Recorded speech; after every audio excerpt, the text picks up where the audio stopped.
Mel Knight Sports in the building. So we have some very interesting news.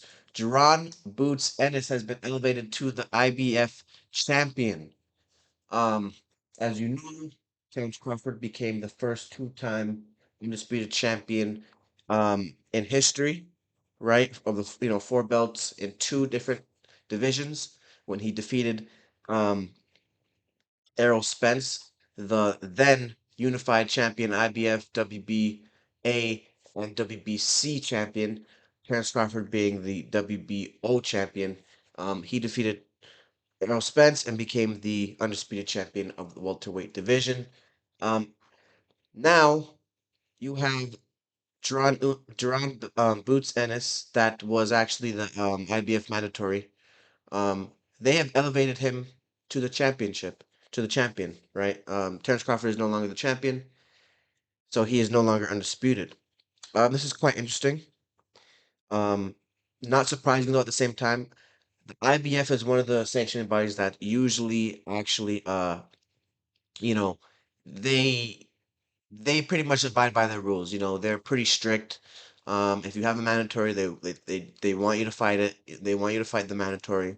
They're pretty strict in terms of that, in terms of the in that regard. Errol Spence hadn't actually fought a mandatory in years, in years.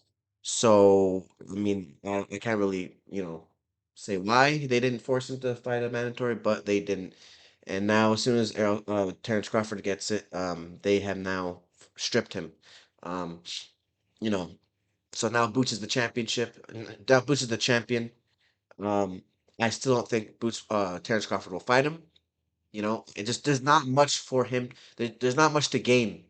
Really, not much to gain for Terence Crawford to fight him. Really, there's just not much for him to gain.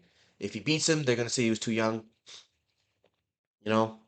Of course, there's a possibility that Boots does beat him as well, but I don't see it happening.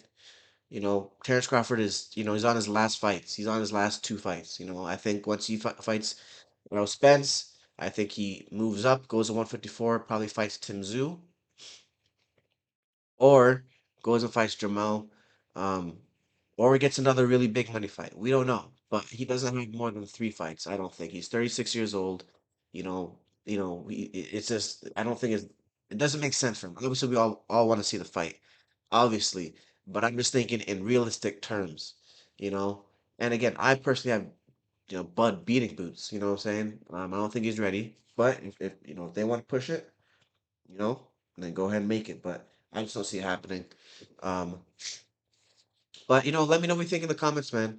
Um, what's next for Boots? Because I do believe that he is out of a promoter right now. He was with Showtime, and now Showtime is obviously out of the boxing game. So we don't know what's next for him, man. But I think he's definitely the future of the welterweight division, definitely the future undisputed championship champion holder. He has what it takes. He has what it takes, 100%.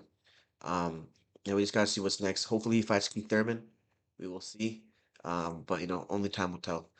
Like, subscribe for more content, guys. Mel Night Sports. Peace.